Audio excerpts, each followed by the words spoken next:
Hello and welcome back to Will's World Reviews and More. Today we'll be doing my review of SummerSlam 2015. This is a pay-per-view that I was quite looking forward to, and I think it fulfilled, really. I mean, I know there's a lot of people disappointed with certain things, and, so am I, which we'll get into, but I think generally, for a 4-hour show, or 3 hours and 40 minutes, which it ended up being or something, it was pretty decent, entertaining. I was quite pleased, and it'll be interesting to see where they go from here with certain feuds, so... Um, so we kind of started off with Mick Foley and Jon Stewart, who was hosting SummerSlam, opening the show, kind of making a bit of play with Brock Lesnar and Stewart being unhappy with the streak and blah blah blah. And it was quite interesting to see Foley come out, and I think people thought The Rock might come out because of the play on words, but it didn't happen. But it was still nice to see Mick Foley. So. Then we went into the first match, which was Randy Orton versus Sheamus, and to be honest, I really wasn't bothered about this match. They got the RKO spot in there, which they always do with Randy, but Sheamus picked up the win. It was probably the right decision. They want to try and make Mr. Money in the Bank look strong, and they haven't done that so far. But it really was a bit of a match, and I really couldn't care either way. I mean, I hope that's the end of the feud now. I really do. I don't really see any mileage in continuing that on, so... What they do with Sheamus now, I'm not sure. I think they may kind of put him into the title picture, I would imagine. Then you got the tag match, Primetime Players versus New Day versus Los Matadores versus Lucha Dragons. A decent match, actually. I was quite surprised. I wasn't really looking forward to this match, but it did surprise me at how entertaining it was. I am really into the New Day now. I didn't like them as faces. But they are a really good heel tag team.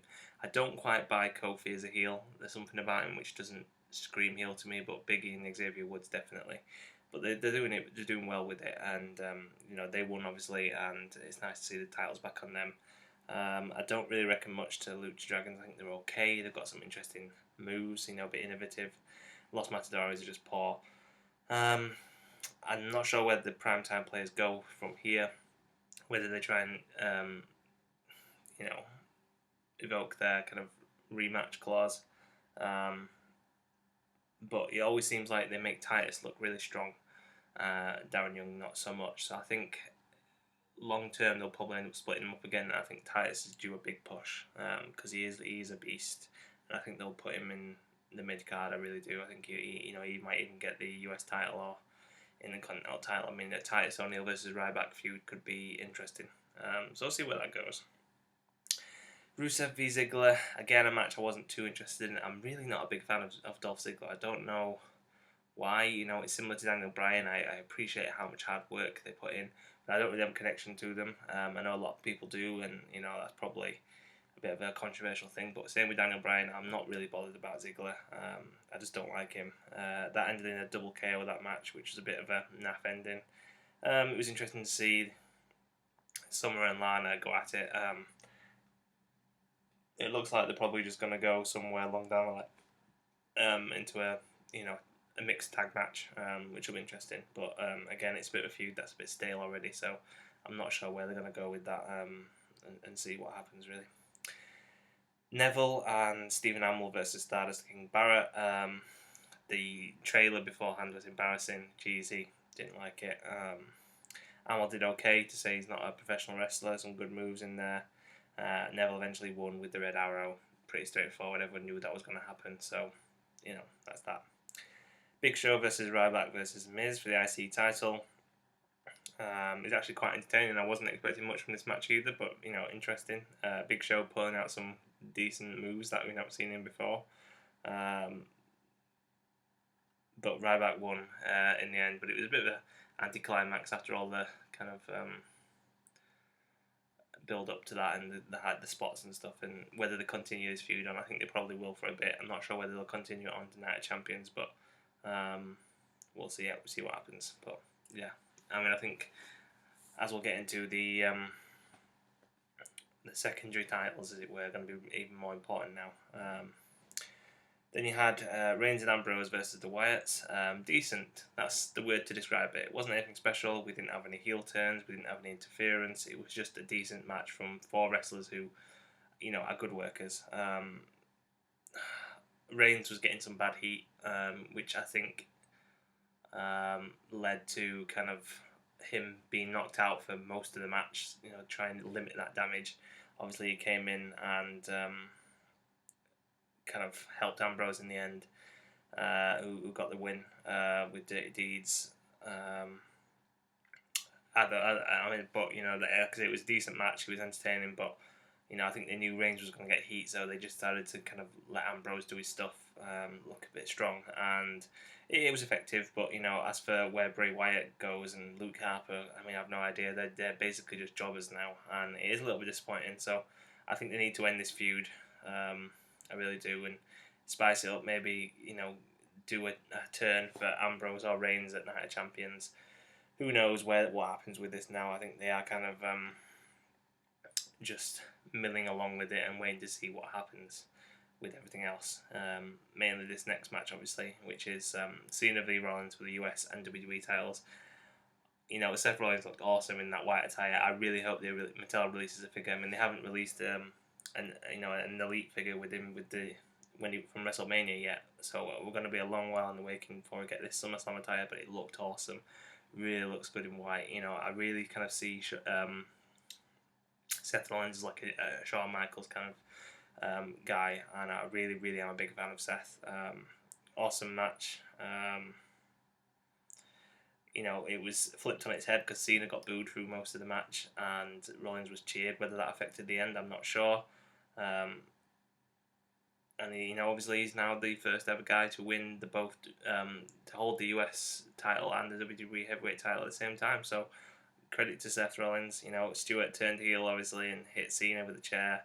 Maybe again that was influenced by the crowd. I think originally maybe if Cena was on the face side of things, that Stewart may have hit Rollins, and who knows. But I think it was never going to happen that Cena would win because he just released that new merch with the 15 times on it. You're not going to get rid of that if the thing.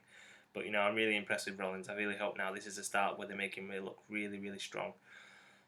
Within the titles, that's the two biggest shows of the year, WrestleMania and SummerSlam. He's picked up victories against all the odds and set records. The first guy to cash in at WrestleMania to win the WWE title is WWE champion. Hasn't looked too strong, but he's been effective. And now it's SummerSlam, second biggest show in the year. He's been the first guy to ever win the US and WWE at the same time. So you can't complain beating the face who runs the place in John Cena. So I really hope they kind of push him forward now. I think he'll drop the US title. I really do. Maybe at Night of Champions, maybe before then. I think probably before, because I think they'll want to set up separate matches. Obviously at Night of Champions, there's no point putting both your titles on the line unless they do it in two separate matches. Maybe they'll put Rollins having to defend the US title early on on the card, and then having to defend the WWE later on. That is an option. I think it'll be interesting to see who's in that picture now, because obviously we'll get on to Cesaro and Owens. Owens picked up the victory in that match. That was probably the right decision all in all, considering how weak Cesaro, how Owens had been portrayed with Cena. But Cesaro really needs wins now, so I think you probably got Owens, Cesaro, maybe even Dean Ambrose in there, kind of fighting for that US title with Seth Rollins. That could be really interesting if they put. It's not been too long since the feud of Ambrose and Rollins. Maybe it would be too soon to get Ambrose in that. So I think they may put Ambrose in the Intercontinental title picture, depending where they go. But it'll be interesting to see what happens going forward. So I covered Cesaro Owens. We'll get to the Divas match, which I was really looking forward to. I'm really excited about the Divas Revolution. I'm a massive fan of Team PCB. Saw a bit more Becky Lynch in this match, and obviously she picked up the pinfall to win for Team PCB. Team Bad were eliminated first and foremost. I think that's probably how it's going to go. Obviously Sasha Banks is, I think, the main competitor in there. If anyone's going to take the title off Nikki Bella, Nikki Bella's got like 30 odd days or something to go until she beats AJ Lee's record. I think after she beats that record, I think the most likely person to take the title is Sasha Banks, especially now she's lost the NXT title to Bayley. But Team PCB picked up the match here. I really like them. Team Bella put on a decent show. They demolished Paige. That bump that Paige took, though, the Alabama Slam, was brutal. I was really worried about her. I thought she might have a concussion or something because she didn't look the same after that, but hopefully she's okay. I'm a massive Paige fan, as you know. She's my favourite, if not my favourite current superstar, definitely my favourite diva. And Charlotte is not far behind. There looks like a little bit of animosity between Team PCB. I don't know what it is. Maybe I'm just inferring it too wrong. Obviously, down in NXT, you've got Charlotte, Sasha, Bailey, and Becky Lynch, who are really, really close, that four horsemen. But I think before all that, you really have to pay due to Paige and also probably Natalya. And I just sense a little bit like with the Bellas, you kind of see they're all on the same page. Same with Team Bad, even because they know where they are. I think with the Bellas, you know that Nikki's the boss, basically, no pun intended. And that's just the way it is. That's the case. With Team Bad, again, that Sasha Banks is probably the main girl in that group. Whereas with Team PCB, you've got three very strong, dominant, all with decent wrestling chops, girls, and I think there's a little bit of animosity there. They don't seem as close as the other groups. I think they're all vying for that top spot. Charlotte and Becky Lynch seem very close, obviously, like I mentioned, because of the four horsewoman thing, but they seem a little bit distant with Paige. And I think going forward, after they've done all this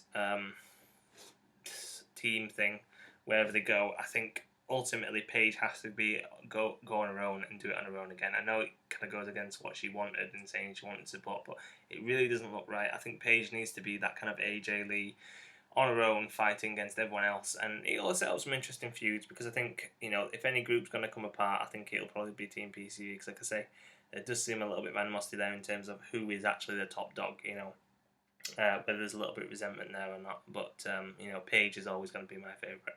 And well, it'd be interesting to see how that goes. Then you get to the main event, obviously, which was Taker v Lesnar, and decent, interesting spots in there. Undertaker pulling out old moves on the apron and old school, and he obviously had that great moment where Brock sat up and laughed, and then Taker sat up and laughed, and there was lots of finishes, but in the end it was a bit of an anticlimax. Obviously, you had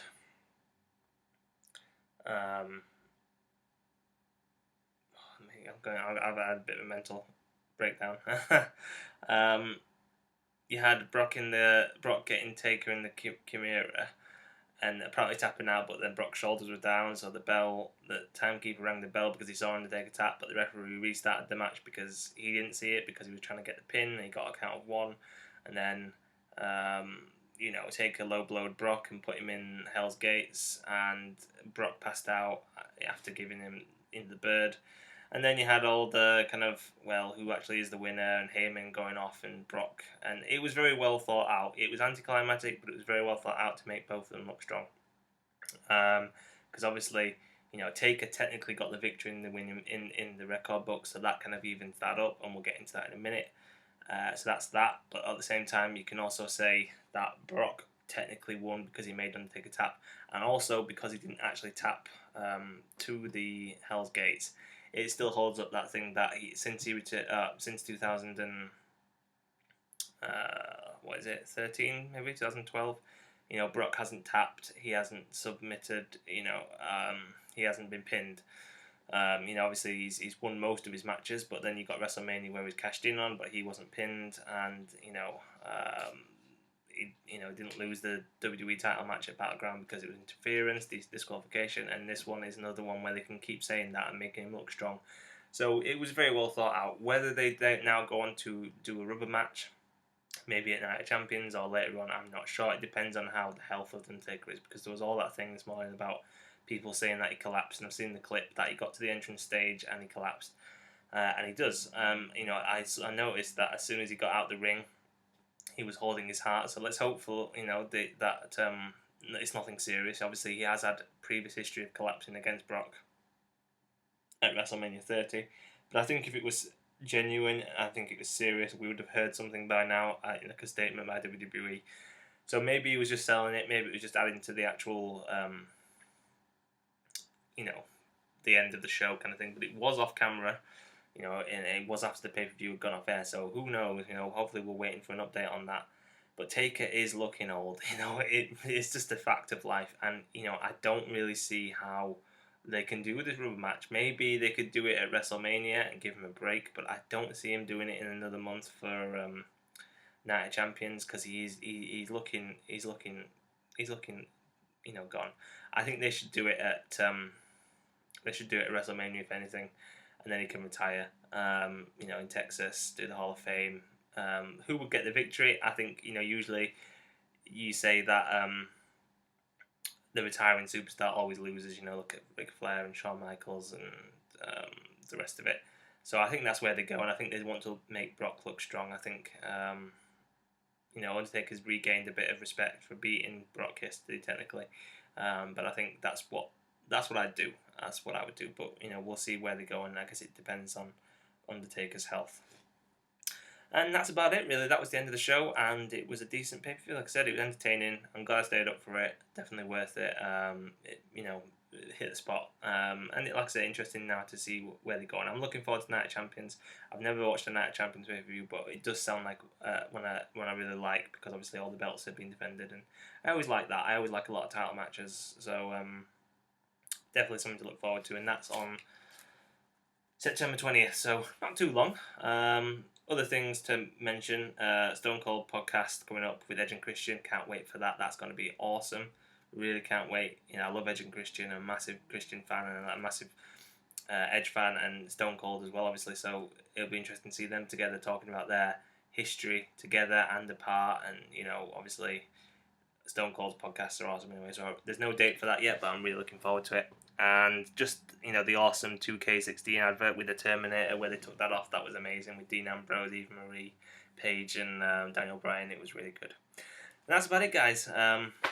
So yeah, thanks for watching my kind of review. I know it's gone a bit long, so thanks for sticking with me if you have. And I'll be back soon. I've got some figures to review, definitely. I've not opened them yet.